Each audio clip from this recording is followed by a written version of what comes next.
Your cat is vomiting and you want answers, not vague guesses, not cats just vomit. Today, I'll tell you exactly what is normal, what is not, and when it's time to take action. I am Dr. Paola Zanibelli Davis, the holistic cat specialist, and vomiting is one of those symptoms that can either be no big deal or a massive red flag. So let's discuss what counts as normal vomiting, first of all. So there are situations that can be normal as long as they are infrequent and your cat recovers immediately. So, for example, there are occasional hairballs, one every few weeks, not weekly, not daily. If it is happening often, that is not a hairball problem, it's a gut problem. Another situation is eating too fast. Some cats inhale their food, so their food comes back up almost undigested and pretty quickly. It is annoying, but is not dangerous if this is rare. Another situation is where it can be classed as normal. It's a one-off stomach upset. We all have had one of these situations where we have felt sick or we have felt unwell. Maybe we ate too much, maybe we ate something different and we felt our stomach was upset. So the same goes with your cat. If it's infrequent and if it's rare, if it's something that it's a one-off, maybe they ate a bug, maybe they chewed a non-toxic plant and a single that made them feel a bit queasy, a single episode with normal behavior afterwards, it's usually fine. So if vomiting happens more often, though, it is not normal. Let's talk about that because it's very important to recognize when vomiting is not normal. So this situation means that your cat's gut is struggling, for example, for a reason or another, and you need to act sooner rather than later. So, for example, vomiting more than once a week. I want you to treat this as abnormal. Even if your vet once said that cats vomit, that all cats vomit, and even if you see all these memes where people walk into their cat's vomit and consider that as part of having a cat, this is not normal. So these memes are actually wrong and you need to regard this as not normal. Chronic vomiting is a sign that health is changing and we need to pay attention.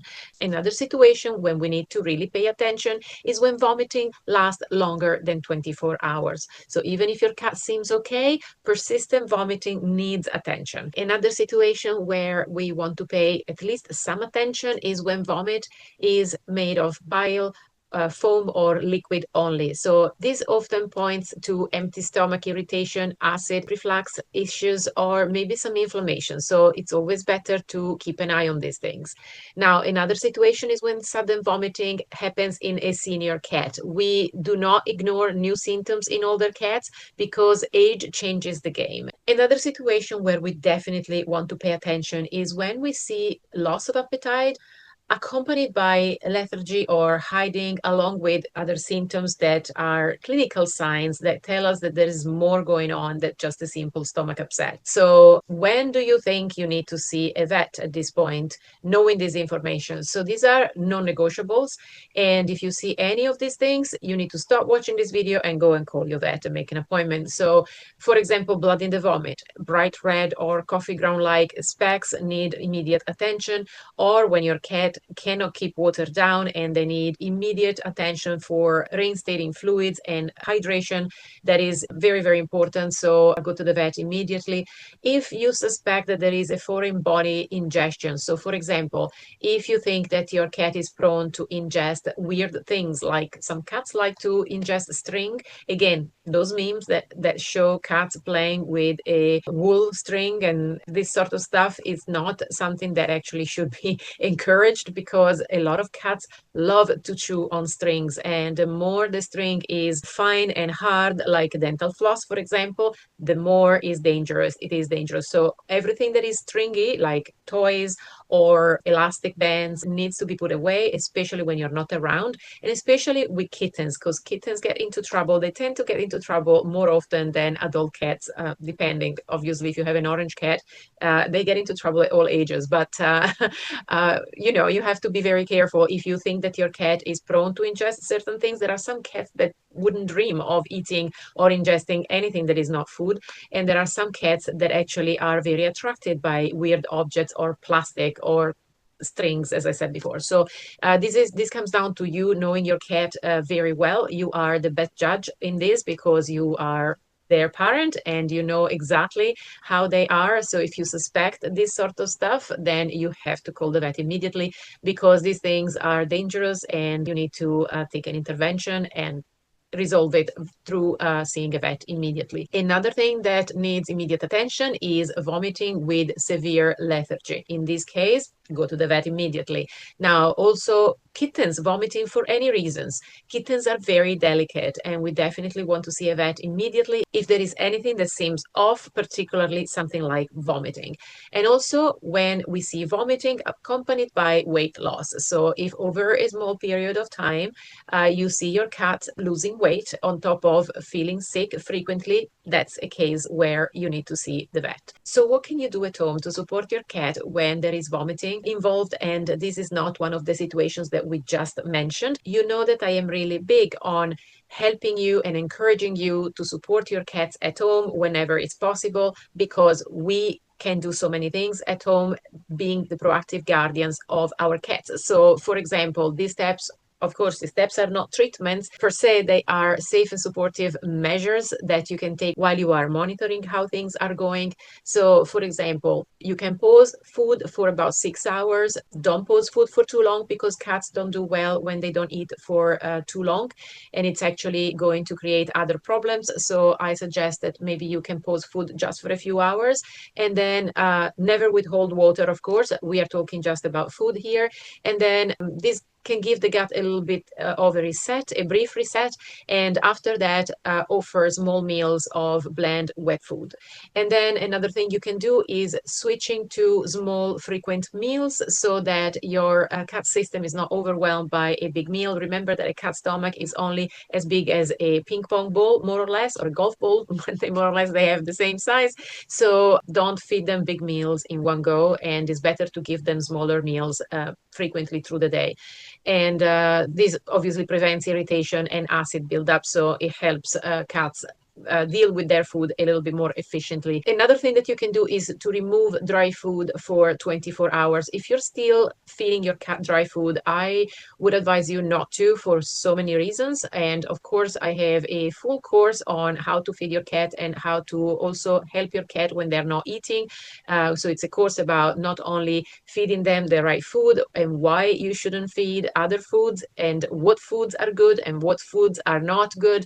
And it tells you all the background information about these things, but also it teaches you how to assist feed your cat when they are ill and they're not eating on their own and you are desperate for them to ingest something. So this is a mini course that will definitely help you with that. It's called the Meow Self Academy, and it is linked in the description below if you want to check it out and you want some help about this and you are in this situation, then definitely check that out.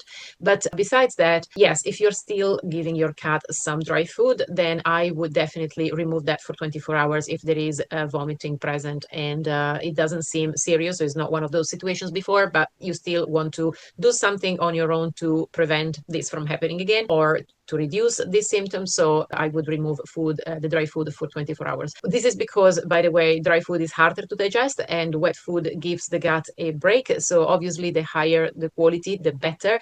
But at least this is a general measure. Of course, there are other things that we can do and we can look into. Sometimes cats are intolerant to a particular food, but this is a bit more specific and I would need to see your cat's results. But in general, the first step would be what we have just discussed. So as a first step, this is a safe option for you. So another thing that you can do is definitely look at hydration and provide hydration support.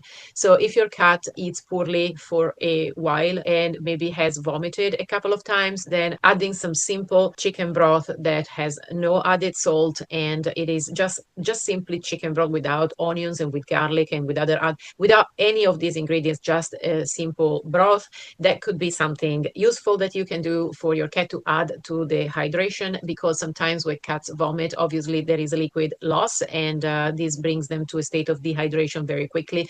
So that's another thing that you can do to help your cat at home. And another thing that you can do is to keep a vomiting log, because it is very important. You know that I go by the team formula, and the M in team stands for metrics, and it is everything that you need to note down and notice and keep track of so that you can log data that is important and for you to remember and might slip your mind if you don't write it down. So for example, you want to write time, the type of vomit, because of course vomit can be very different and it can mean different things. So the energy level of your cat, for example, if they are still eating or not, and this will help you and also your vet spot patterns fast. So this is very important. And if things do not improve within 24 hours, then you obviously will contact your vet. And I advise you to contact your vet. So how do we prevent vomiting long term? And what can we do when your cat is a little unwell and maybe they have vomited not just once, maybe a little bit too often, and but things are not an emergency. So you are in that situation of wanting to help. And what can you do? So for example, you want to stabilize your cat's stomach acid rhythm. So regular feeding times, for example, avoid long fasting windows, and also offer small snacks before bed. But maybe that's the time when your cat doesn't eat for a very long time and for a few hours. So offer a snack just before bedtime. And another thing is improve digestion with better feeding structure. So cats need routine. This links a little bit to the point that I made just before, but is slightly different as this focuses on the routine that you put in place. So basically, cats, as I said, need routine and they digest better when meals are predictable. And so their stomach knows what to expect and when. And so just keep that rhythm going for a better result on the other side, where your cat is not craving food and feeling empty and then vomiting foam because they feel acidity build up. So another thing that you want to do is reduce hairball buildup. So daily brushing is one of those things that is often overlooked in this case, and it is so basic to actually avoid the buildup of hairballs, and especially for cats that are very furry. So we have some long hair cats like rag dolls that have a huge amount of very fine fur. So when they ingest, when they lick themselves and groom themselves, these cats tend to ingest a huge amount of fur. So for you to brush these cats very often is absolutely required, and it's something that you absolutely need to do to avoid all this fur build up in the stomach and then causing them to feel sick. Now, short hair cats also need brushing, and I have seen several cats who had hairballs pretty often because they were never brushed, and hairballs just build up because of all this fur that they ingest when they groom themselves, even when they are short haired. You can also add really good quality omega-3 oils in your cat's food, or you can give it separately because omega-3 are so important, and this is something that I would advise you to definitely give your cats, as long as the omega-3s that you give your cat are of high quality and also in the right quantity. There is a different amount of omega-3 that you want to give depending on why you give it.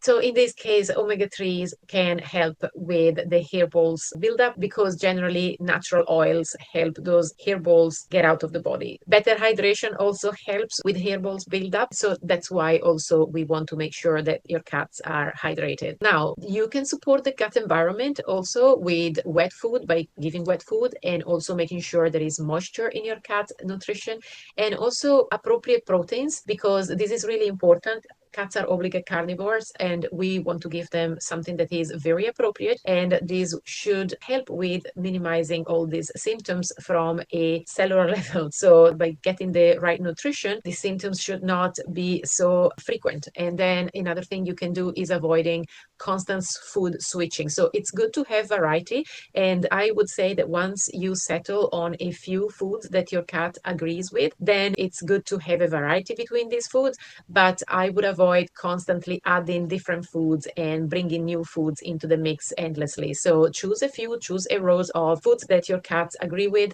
and hopefully you have more than one and you have availability of high quality foods in your area. And once your cats are happy with these foods, just rotate them nicely and keep them rotating. Now, you definitely need to watch for early signs. So a cat who vomits once a month today can be a cat with chronic gut inflammation next year if nothing changes. So you want to catch things early by paying attention, which is very, very important. It's something that I always strongly advise you to do. So to help you prevent vomiting long term, you can get my free guide from the description below called 5 Healthy Habits for Longevity. And in this guide, there are some suggestions that are not necessarily what you commonly see online, but they will help you put in place habits that long term will prevent vomiting. And also, even if you put them in place now, it's always better late than never, and they will make vomiting less likely to happen again. So feel free to get the guide from the description in this video and use it and let me know how it goes. And I hope that it gives you a lot of help with your cat. And another thing that you can do if you want to go a little bit deeper and you want me to have a look at your cat's situation in particular, we do this in the Holistic Cat Club. So if you want deeper support and step-by-step guidance and a community of proactive cat parents that are all interested in supporting their cats holistically with a hands-on approach, then you can join the Holistic Cat Club. So vomiting is not something you ignore, but you also do not need to panic. Now, you know what is normal and what is not and when to act. So you have more clarity than a lot of cat parents get in months. And if you're here watching this video, it means that you are a very caring, proactive cat parent. So use the advice I outlined in this video. And if you need more support, feel free to contact me. My email is in the description below, again, as the other resources that I mentioned before. And on this note, I will see you next time. And until then, love your cats as much as you can.